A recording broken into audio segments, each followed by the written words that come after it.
திசை திரும்பிய சண்டை. ஆதனின் பிரம்மாண்டமான ஸ்பிரிட் அவேக்கிங் அங்கிருந்த அனைவரையும் நிலைகுலைய செய்தது.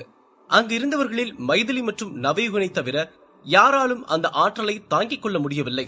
அப்படி இருக்க ஆதனை தன்னுடன் சண்டை போடுவதற்கு அழைத்தாள் மைதிலி. நீ அவன் கூட சண்டை போடுறதுக்கு முன்னாடி என் கூட போட்ட சண்டையை ஒழுங்கா முடி.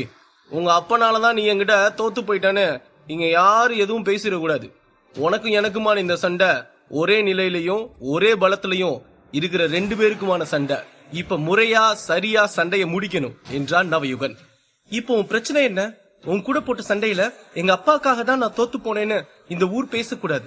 அதுக்கு மறுபடியும் நம்ம சண்டை போடணும், அவ்வளவுதானே என்று கேட்டாள் மைதிலி. கற்பூரம் மாதிரி கப்புன்னு பிடிச்சுக்கிட்ட? ஆமா, அதான் வேணும், வா வந்து சண்டை போடு என்றான் நவயுகன். தப்பு பண்ணிட்டே ராசா, ரொம்ப பெரிய தப்பு பண்ணிட்டே. கிடைச்ச வெற்றியை தூக்கி பெருமை பேசிட்டு ஓரமா போறதை விட்டுட்டு இப்படி என்கிட்ட வந்து சண்டை கேக்குறியே. போன தடவை மாதிரி இந்த தடவை நான் பாவம் பார்க்க மாட்டேன், வச்சு செஞ்சு விட்டு போயிருவேன். உன் குடல உருவி சூப் போட்டு உனக்கே ஊத்தி விட்டுருவேன், மரியாதை இருந்துக்கோ என்றாள் மைதிலி. அப்போது சோமன், உங்க 2 பேருக்குமே அவனை பார்த்தா பயம், அதனாலதான் அவங்கிட்ட இருந்து தப்பிக்கிறதுக்கு நீங்களே இப்படி நாடகம் போட்டுட்டு இருக்கீங்க. இந்த பொழப்புக்கு போய் பிச்சை எடுக்கலாம் என்று இருவரது கோபத்தையும் கிளறி விட்டான். இதோ பாரா, இந்த பொடிப்பயல் அடிக்கிறதுக்கு நாங்க 2 பேர் வேணுமா? நாங்க 2 பேரும் சண்டை போட்டு நல்லா டயர்ட் ஆகி பாடி வீக்கா இருக்கும் போது வந்து சண்டை போட்டாலே 4 அடிக்கு மேல தாங்க மாட்டான் அவன். மூடிட்டு போய் உட்காந்துக்கோ, உரிச்சு கறிக்கடையில தொங்க விட்டுருவேன் என்று கேலி செய்தான் நவயுகன். கைதட்டி சிரித்த மைதிலி, இந்த விஷயத்துல நவயுகன் சொல்றது உண்மைதான். ஒன்னு சொல்றேன், நீ நல்லா கேட்டுக்கோ. நவயுகனை முடிக்கிறதுக்கு எனக்கு ரொம்ப நேரம் ஆகாது. அவனை முடிச்சிட்டு அடுத்தது இவன் தான். அந்த முகமுடிய கிழிச்சு வீசுறேன், அதுக்கப்புறம் நீதான், தயாரா இருந்துக்கோ என்றாள் மைதிலி. இங்க என்ன நடக்குது என்று நந்தமருவன் கேள்வி எழுப்ப, அது உங்களுக்கு தேவையில்லாதது என்று பதில் கொடுத்தான் நவயுகன். அது எப்படி தேவையில்லாதாகும்? இந்த போட்டியில என்ன நடந்தாலும் அதுக்கு பொறுப்பு நான் தான். என்ன மீறி இங்க ஒரு தூசி கூட விழக்கூடாது என்றான் நந்தமருவன். இதோ பாருங்க, எனக்கும் அவளுக்கும் ஒரு சண்டை நிலுவையில இருக்கு. அதை முடிக்காம அடுத்த சண்டைக்கு போறத நான் அனுமதிக்க மாட்டேன் என்றான் நவயுகன். அப்போ நீ என்கிட்ட அடி வாங்கி சாக போற, அப்படித்தானே என்று திமிராய் கேட்டாள் மைதிலி.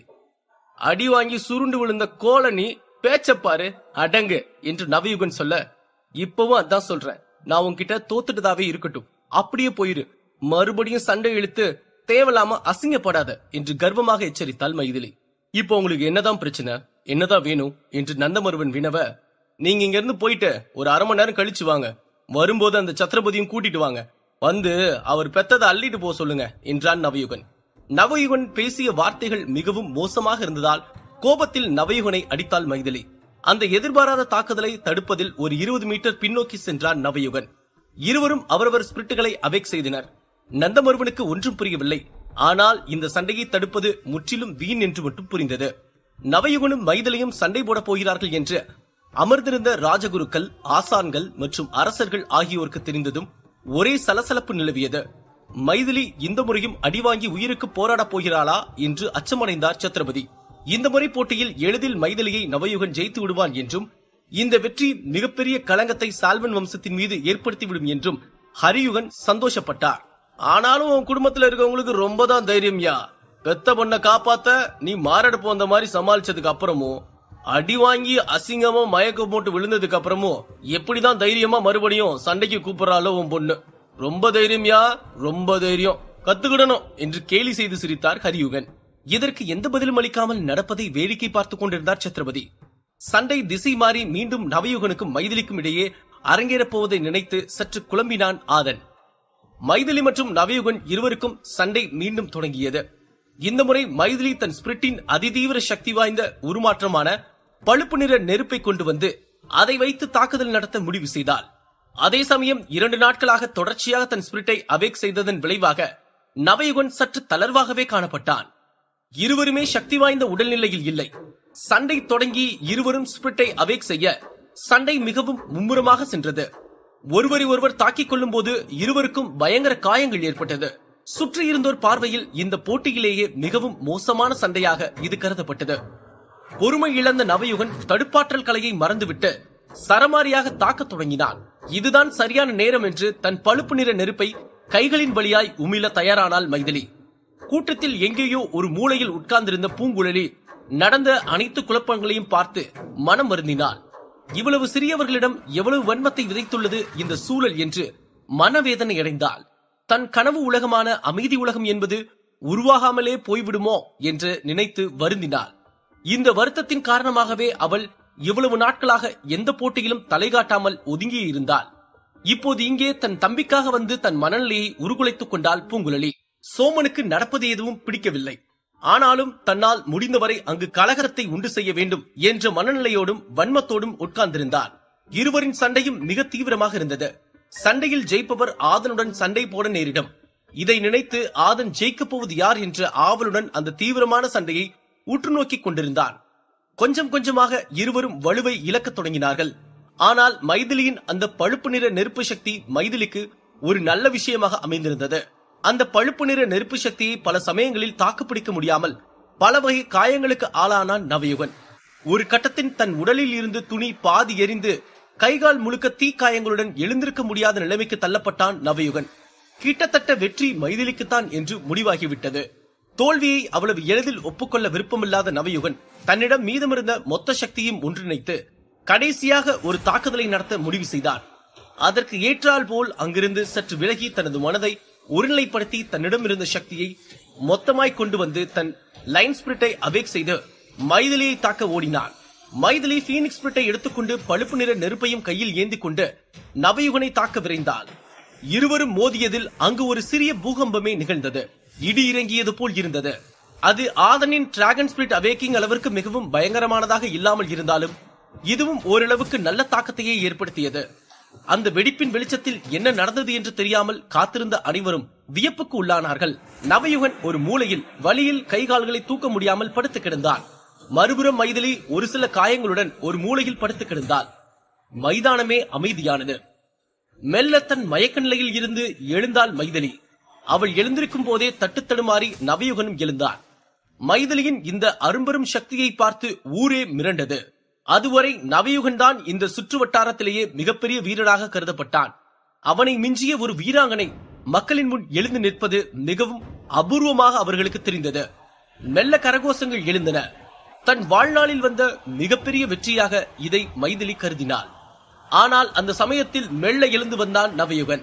மைதிலிக்கு பாதி அரங்கம் கைதட்டி கொண்டிருக்க நவயுகன் எழுந்து வரும்போது அரங்கமே அதிர்ந்தது. நான் ஒத்துகிறேன், உன் பழுப்பு நிற நெருப்புக்கு நான் எந்த விதத்திலும் ஈடு கிடையாது. நீ என்னோட பெரிய பலசாலி. ஆனா எனக்கு ஒரே ஒரு ஆசை, இந்த பொடி பையன் என் கையால தான் சாகணும். அவனை அடிச்சு அவன் மூஞ்சில மாட்டிருக்க முகமுடிய கிழிச்சு நான் யோசிக்கிற ஆளா இவன் இருந்தான்னா இவனை ரசிச்சு ரசிச்சு கொள்ள வேண்டியது என்னோட கடமை.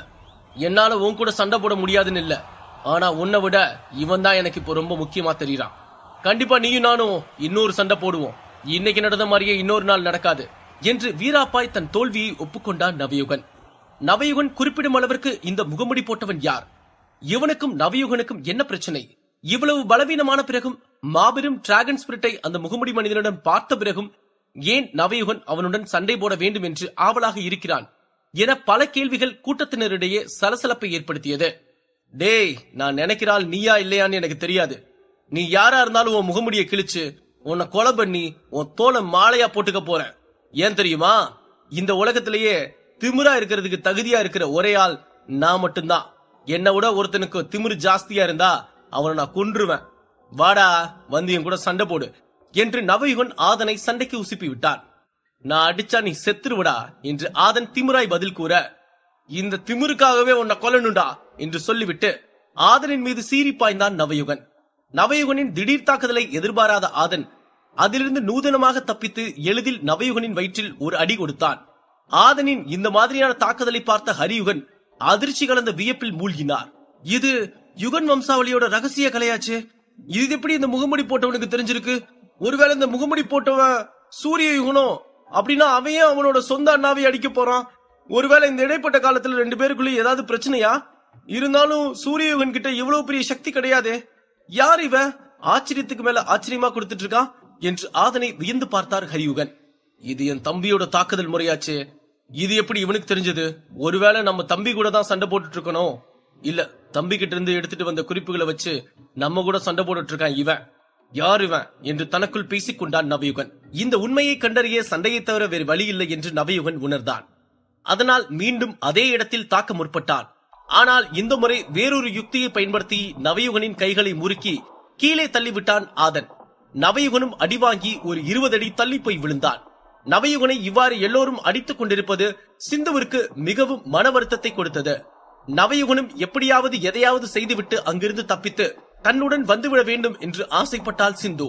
அதற்கு முழு முதல் காரணம் நவயுகனின் எதிரிகளாக இருக்கும் ஆதனும் மைதிலியும் எவ்வளவு வலிமையானவர்கள் என்று அருகில் நின்று பார்த்த ஒரு அனுபவத்தில் இவர்களுடன் மோதுவது, அதுவும் இந்த நிலைமையில் மோதுவது சரியானதாக இருக்காது என்று சிந்து நினைத்தாள்.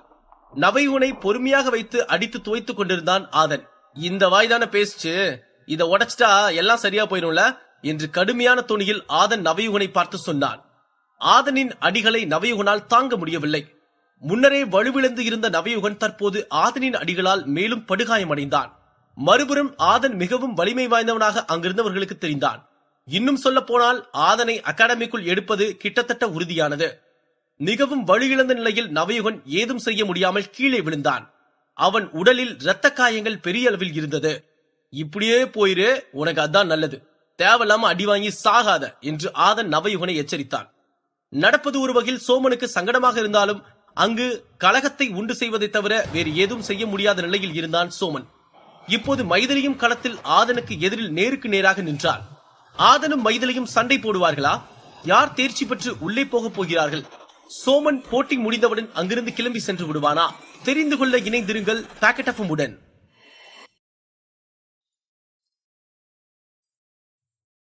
ஆதனை உறுத்திய மனசாட்சி. மிகவும் அசிங்கப்பட்டு தோல்வியடைந்த நவயுகன் தவழ்ந்து செல்வதற்கு மட்டுமே தெம்புடன் இருந்தான். நீ இப்படி அடி வாங்கறதுக்கு என்ன காரணம் தெரியுமா? மூக்கு கீழே கிணறு மாதிரி ஒண்ணு இருக்குல்ல, அதான் உன் வாயே. அதை மூடிட்டு இருந்தாலே நீ இந்த நிலைமைக்கு வந்திருக்க மாட்ட என்று நவயுகனை கேலி செய்தான் சோமன். சோமன் சொல்றது கரெக்ட் தான், வாயை மூடிட்டு இருந்தாலே நீ இந்த அளவுக்கு வந்திருக்க மாட்ட. இப்பவே இங்க இருந்து ஓடி போயிரு, இல்லனா மொத்தத்தையும் உருவிட்டு ஓட விட்டுருவேன் என்று திமிராக தன் வாக்கியத்தை முடித்தான் ஆதன். நவயுகன் வேறு வழியில்லாமல் அங்கிருந்து தவிழ்ந்து ஒரு ஓரத்திற்கு சென்றான். அதை மொத்த கூட்டமும் பார்த்தது. ஒருபுறம் கைதட்டி சிரித்தார்கள், மறுபுறம் இவனுக்கு இந்த நிலைமையா என்று ஆச்சரியப்பட்டார்கள். நவயுகனுக்கு மிகவும் அவமானமாக இருந்தது. ஹரியுகன் நடந்த அனைத்தையும் பார்த்து அவமானத்தின் உச்சிக்கு சென்றார். தன் கையில் இருந்த வாளை எடுத்து இரண்டாக உடைத்து தூக்கி எறிந்தார். என்ன ஹரியுகன், என் பொண்ணை பார்த்து சிரிச்சிங்க? இப்போ உங்க பையன் நிலைமை என்னாச்சு? ஏற்கனவே ஒரு பையன் போட்டிக்கு பயந்து ஓடி போயிட்டான். அவன் புத்திசாலி, வந்து அசிங்கப்படுறதுக்கு வராமே இருந்துட்டான். இப்படி ஆயிருச்சே. உங்களுக்கு வேணும்னா ஒரு குதிரை வண்டி அரேஞ்ச் பண்ணி தரவா? நல்லா தரையெல்லாம் போட்டு மூடி உள்ள உட்கார்ந்து அழுதுட்டே போறதுக்கு வசதியா இருக்கும் என்று ஏற்கனவே உடைந்து கிடந்த ஹரியுகனை மேலும் காயப்படுத்தினார் சத்ரபதி. சத்ரபதியின் கேலி ஒவ்வொன்றும் ஹரியுகனை நெஞ்சில் முள்ளாய் வந்து குத்தியது. என்ன செய்வதென்று தெரியாமல் இருக்கையை விட்டு எழுந்து நகர்ந்தார் ஹரியுகன். நவயுகன் தவழ்ந்து செல்வதை பார்த்து வாய்விட்டு சிரித்தான் ஆதன். நீ சிரிக்கிறதுக்கு அங்க ஒண்ணுமே இல்ல. அவன் என் கிட்ட வாங்கின அடியில தான் அவ்வளவு வலுவையும் இழந்தான். நீ அவனை கடைசியா 2 அடி அடிச்சுட்டு இவ்ளோ சீன் போடாத. நீ அவனை முதல்ல இருந்து அடிச்சு தோக்கடிச்சிருந்தாலும் என் ஈடுக்கு நீ வர முடியாது என்று பெருமிதமாக பேசினாள் மைதிலி. ஆதனை பற்றி அவள் தெரியாமல் பேசவில்லை. ஆதனின் டிராகன் ஸ்பிரிட் அவேக்கிங்கை பார்த்துவிட்டுதான் மைதிலி இந்த திமிர் பேச்சை பேசுகிறாள். ஆனால் ஆதன் டிராகன் ஸ்பிரிட்டை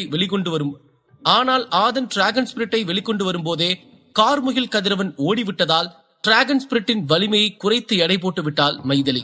அதுபோக தன்னிடம் இருக்கும் பீனிக்ஸ் ஸ்பிரிட் தன் 7ஆம் நிலை உடல் கட்டமைப்புடன் சேர்ந்து எளிதில் அந்த டிராகன் ஸ்பிரிட்டை விட 10 மடங்கு அதிக நேரம் நீடிக்கும் என்ற கணக்கில் தைரியமாக பேசினாள் மைதிலி. மைதிலி, உன்னை பத்தி நல்லா தெரியும். உனக்குள்ள அந்த பீனிக்ஸ் மட்டும் இல்லனா நீ வாய கூட திறந்திருக்க மாட்ட. ஆனா ஒரு விஷயத்தை புரிஞ்சுக்கோ, யானைக்கு ஒரு காலம் வந்தா பூனைக்கும் ஒரு காலம் வரும். நீ பாத்துக்கிட்டு இருக்கிறது பூனை கிடையாது, புலி. பாக்குறதோட போயிட்டேனா உனக்கு நல்லது. வாழை பிடிச்சு ஆட்டி வம்பிழுத்தனா உன்னை கடிச்சு முழுங்கிடும். உன்னோட அந்த பீனிக்ஸ் ஸ்பிரிட் உங்க அப்பனுக்கோ இந்த ஹட்டோரியனுக்கோ இந்த ஊருக்கோ நாட்டுக்கோ ஏன் இந்த உலகத்துக்கோ கூட பெருசா தெரியலாம். ஆனா அதெல்லாம் என் கால் தூசிக்கு சமானம். இந்த புலியோட வாழை நீ புடிச்சு இழுத்துட்ட. கடிக்காம விட்டா இந்த புலிக்கு தான் அசிங்கம். வந்து என் கூட சண்டை போடு என்று தன் ஆணவ சொற்பொழிவை கொடுத்தான் ஆதன். கூட்டத்தில் மிகப்பெரிய அமைதி நிலவியதால் ஆதனின் இந்த பேச்சு அனைவருக்கும் கேட்டது. இந்த நகரத்திலேயே மிகப்பெரிய பலசாலி என்று கருதப்பட்ட நவயுகனை வலுவிளக்க செய்து தோற்கடித்த பெருமை பெற்றுள்ள மைதிலியிடம் இவ்வளவு திமிருடன் ஒருவன் பேசுவது அங்கிருந்தவர்களுக்கு ஆச்சரியமாக இருந்தது. என்னதான் ஆதனின் டிராகன் ஸ்பிரிட்டை அங்கிருந்தவர்கள் பார்த்திருந்தாலும் அதன் முழு வீச்சு எவ்வளவு தூரம் இருக்கும் என்று யாருக்கும் தெரியவில்லை. இன்னும் பலர் மைதிலியை ஆதனை விட 10 மடங்கு உயரத்தில் வைத்திருந்தனர். இதற்கிடையில் ஆதன் இப்படி பகிரங்கமாக மைதிலியை சண்டைக்கு இழைத்தது அனைவரையும் ஆச்சரியத்திற்கு ஆளாக்கியது. என்னதான் அவன்கிட்ட அவ்வளவு பெரிய சக்தி இருந்தாலும் அது எப்படி மைதிலியோட பீனிக்ஸ் ஸ்பிரிட்டுக்கு முன்னாடி தாக்கு பிடிக்க முடியும்னு அவன் நம்புறான். இவனை மாதிரி ஆளுங்கெல்லாம் வாய் பேசதான் லாய்க்கு. நவயுகனும் எவ்வளவு பேசினா அவ்வளவு பெரிய வீர, அவனுக்கே இந்த நிலைமை. இந்த பையெல்லாம் எம்மா தரம். அவனை மாதிரி இவனும் அடி வாங்கிட்டு ஓரமா போய் உட்கார போறான் பாரு என்று கூட்டத்தில் இருந்தோர் ஆதனை மறுபடியும் இழிவாக பேசினர். மறுபுறம் நடக்கும் எதுவும் நந்தமருவனுக்கு சரியாகப்படவில்லை. நிலைமை தன் கையை மீறி எப்போதோ சென்று விட்டது என்று புரிந்து கொண்டான். என்ன செய்வதென்று அறியாமல் ராஜகுருக்களை நோக்கி விரைந்தான் நந்தமருவன். ராஜகுருக்களுக்கு வணக்கம். நிலைமையை நான் சரியா என்னோட கட்டுப்பாட்டுக்குள்ள வச்சிருந்திருக்கணும், தவற விட்டுட்டேன், என்ன மன்னிக்கணும். நிலைமையை நான் எவ்வளவு சீக்கிரம் சரி பண்ண முடியுமோ அவ்வளவு சீக்கிரம் சரி பண்றேன் என்று அங்கு அமர்ந்திருந்த ராஜகுருக்களிடம் மன்னிப்பு கேட்டான் நந்தமருவன். நீ எதையும் சரி பண்ண வேண்டாம், நடக்கிறது நடக்கிற மாதிரியே நடக்கட்டும், நடக்க போறது என்னன்னு பொறுத்திருந்து பாப்போம் என்று ராஜகுரு சாத்தனார் கூறினார். ஐயா, அப்படியே விட்டா யார நம்ம சரியா தேர்வு பண்றது என்று நந்தமருவன் கேட்க, நான் சொல்றது அப்படியே அங்க போய் சொல்லு என்று ராஜகுரு சாத்தனார் நந்தமருவனின் காதில் ஏதோ சொன்னார். ஐயா, நான் இது சரிப்பட்டு வருமா? எனக்கு சந்தேகமா இருக்கு என்று தலை குனிந்து கொண்டு நந்தமருவன் கேட்டான். எல்லாம் சரியா வரும், நான் சொல்றதை செய் என்றார் ராஜகுரு சாத்தனார். இந்த சாத்தனார் தான் ஆதனுக்கு அந்த மலை மேல் வழி சொல்லி இங்கு அவனை அழைத்து வந்தவர் என்பது குறிப்பிடத்தக்கது. சரிங்கய்யா, நீங்க சொல்ற மாதிரியே நான் செய்யறேன் என்று பணிந்தான் நந்தமருவன். ராஜகுரு சாத்தனாரோ செயல்படுத்து என்று கட்டளையிட்டார். அங்கிருந்த அரங்கிற்கு நடுவில் வந்தான் நந்தமருவன். ஆனால் ஏதும் சொல்லாமல் தன் இருக்கையில் உட்கார்ந்து கொண்டான். சோமனும் பூங்குழலியும் இன்னும் சில பேரும் நந்தமருவன் ஆதனுக்கும் மைதிலிக்கும் நடக்கவிருக்கும் சண்டைக்கு இடையில் வருவார் என்று மிகவும் எதிர்பார்த்தனர். அப்படி நடக்காமல் நந்தமருவன் தன் இருக்கையில் அமைதியாக சென்று உட்கார்ந்தது பலருக்கு அதிர்ச்சியை கொடுத்தது. அப்படி அதிர்ச்சியானவர்களுள் பூங்குழலியும் ஒருத்தி என்பது குறிப்பிடத்தக்கது. இப்படி தேவையில்லாம வீண் பேச்சு பேசிதான் ஒருத்தன் என்கிட்ட அடி வாங்கி ஓடி போனான். இப்ப நீ என்கிட்ட திமிரா பேசிட்டு இருக்க. என்ன நடக்க போகுதுன்றத பத்தி உங்களை மாதிரி வெறும் வாயில பேசி எனக்கு பழக்கம் இல்ல. என்னோட பலமே அதை உனக்கு புரிய வைக்கும் என்று தன் பீனிக்ஸ் பறவை ஸ்பிரிட்டை அவேக்கிங் செய்தால் மைதிலி. இந்த முறை அவளின் அவேக்கிங் மிகவும் அழகாக இருந்தது. இன்னும் சொல்ல போனால் அந்த பீனிக்ஸ் பறவையுடன் ஒரு ஒப்பந்தத்திற்கு மைதிலி வந்துவிட்டாள் என்று அது காட்டியது. அவளது அழகிய கண்களின் இமைகள் உருமாற தொடங்கியது. மெல்ல அவள் உடல் முழுக்க பீனிக்ஸ் பறவையின் ஸ்பிரிட் அவேக்கானது. என்னதான் தனக்கு துரோகம் செய்தவள் என்று மைதிலி மீது மிக பெரும் கோபத்தில் இருந்தாலும் அந்த அழகான உருமாற்றத்திற்கு ஆதன் விழுந்து விட்டான். தன் சிறுவயது ஞாபகங்கள் அவன் கண்களின் முன் வந்து போனது. சிறுவயதில் ஒரு ஓடையில் மைதிலியும் ஆதனும் விளையாடி கொண்டிருக்கும் போது மைதிலி தன் வில்வித்தையை வைத்து அங்கு ஓடும் நீரில் மீன் பிடிப்பாள். அப்படி மீன் பிடித்து அதை ஆதனிடம் கொடுப்பாள். மைதிலி ராஜ குடும்பத்தை சேர்ந்தவள் என்பதால் இப்படி ஆற்றங்கரை ஓரம் துள்ளித்திரியும் மீன்களை அவள் என்றுமே சாப்பிட்டதில்லை. அந்த மீன்களை எடுத்து சென்று ஆதன் அவன் வீட்டில் சமைத்து சாப்பிடுவான். அவன் வாழ்க்கையின் மிக ருசியான உணவாக அந்த மீனை அவன் கருதினான். தனக்குள் இருந்த வழிகளை மறந்து அந்த மீனை ரசித்து சாப்பிடுவான். வேண்டுமென்றே அந்த மீனின் முள் அவன் தாடையை கிழிக்குமாறு செய்வான். ஒவ்வொரு முறையும் அவன் தாடையில் வலி ஏற்படும் போதும் மைதிலியும் ஞாபகம் அவனுக்கு வந்து காதலை உணர்வான் ஆதன். மீன் பிடிக்கும் போது பார்த்த அதே கூர்மையான கண்கள் இன்று அவனுக்கு எதிராக நிற்கும் போது அதே கூர்மையுடன் இருப்பதாக உணர்ந்தான். அந்த ஞாபகத்தின் பிடியில் சற்று உறைந்து போனான் ஆதன். ஆனால் ஆதன் உறைந்து போனதை பொருட்படுத்தாமல் தன் சக்தியால் அரங்கையே பிரமிக்க செய்தால் மைதிலி. அரங்கே அதிர்ந்து போயிருந்தாலும் அது ஆதனுக்கு அழகாக தெரிந்தது. இப்படி ஒரு நாள் அவன் வாழ்வில் வரும் என்று அவன் எதிர்பார்க்கவே இல்லை. தன் உயிரினும் மேலாக அவன் நினைத்த தன் ஆசை காதலை தனக்கே எதிரியாக தன் எதிரில் நிற்பது வாழ்க்கையின் சூழ்ச்சி என்று மனம் வருந்தினான் ஆதன். மைதிலி ஒருபுறம் தன் முழு சக்தியையும் கட்டமைத்துக் கொண்டிருக்கும் போது ஆதன் ஒன்றும் செய்யாமல் மைதிலியை பார்த்து கொண்டு நின்று கொண்டிருந்தான். ஆதன் வியப்பில் பயத்தில் அங்கு ஒன்றும் அறியாது நின்று கொண்டிருக்கிறான் என்று மைதிலி தப்பு கணக்கு போட்டுக் கொண்டிருந்தார். ஆதனுக்கு இப்போது சண்டை போடுவதா இல்லை நிராகரித்து விட்டு நகர்ந்து செல்வதா என்று குழப்பமானது. அதே நேரம் அட்டோரியனுக்கும் சத்ரபதிக்கும் மைதிலியை பார்க்க சற்று பெருமிதமாக இருந்தது. அதற்கு காரணம் முதல் போட்டியில் அவ்வளவு குழப்பங்கள் நடந்து தோல்வி என்று ஆகி காயங்களுடன் வெளியேறிய பிறகு மீண்டும் களத்தில் இறங்கி முன்பை விட சக்தியை மேம்படுத்தி நவயுகன் போன்ற ஒரு அதிபயங்கர வீரனை வீழ்த்தியது மட்டுமல்லாமல் அதை காட்டிலும் மேம்படுத்தப்பட்ட ஒரு சக்தியை தற்போது அரங்கேற்றிக் கொண்டிருந்தாள். இவ்வளவு பெரிய சக்தியை மைதிலி வெளிக்கொண்டு வந்த பிறகும் ஆதன் நகராமல் அப்படியே நிற்பது சோமனுக்கு மிக பெரும் ஆச்சரியத்தை உண்டு செய்தது. ஏன் இன்னும் இவன் எதுவும் செய்யல என்று தனக்குத்தானே கேள்வி எழுப்பிக் கொண்டான். நவயுகன் தோற்று வெளியேறுவதை நினைத்து நினைத்து அழுது கொண்டிருந்த சிந்து மைதிலி மிக வலிமையான உருமாற்றத்தை செய்து கொண்டிருப்பதை பார்த்து தன் காதலனைப் போல் ஆதனம் தோற்று வெளியேறுவானோ என்ற அச்சத்தில் அதை தன் கண்களால் பார்க்க விரும்பாமல் அந்த இடத்தை விட்டு வெளியேறிவிட்டாள். தன் முழு உருமாற்றத்தை முடித்தாள் மைதிலி. டேய், என்னடா பண்ற, ஏதாச்சும் பண்ணுடா என்று சோமன் ஒரு தொலைவில் இருந்து ஆதனை பார்த்து கத்தினார். ஆதனின் பெயரை சொல்லி கத்தினால் ஆதனின் அடையாளம் அனைவருக்கும் தெரிந்துவிடும் என்று பெயரை சொல்லாமல் கத்திக் கொண்டிருந்தார். ஆனால் அரங்கமே அமைதியாக இருந்ததால் ஆதனிடம் அந்த வார்த்தைகள் சென்று சேர்ந்தது. சோகமாக மெல்ல திரும்பி பார்த்தான். டேய், அப்படியே நின்னுட்டு இருக்க, சண்டை போடுறா என்று சோமன் மேலும் ஆதனை கத்த ஆதன் தன் வாளை மட்டும் எடுத்து சண்டைக்கு தயாரானான். இவன் உண்மையாவே பைத்தியமா இல்ல பைத்தியம் மாதிரி நடிக்கிறானா என்று தனக்குள் முணுமுணுத்துக் கொண்டான் சோமன். ஆதனை பார்த்து சிரித்தாள் மைதிலி. இருந்தாலும் உனக்கு ரொம்ப தண்டா திமிரு என்றாள். ஆதன் அப்போதும் ஏதும் சொல்லாமல் அவள் சிரிப்பை கண்டு ரசித்துக் கொண்டிருந்தான். உனக்கு என்ன பார்த்தா பயமாவே இல்லையா என்று மைதிலி திமிராக கேட்டாள்.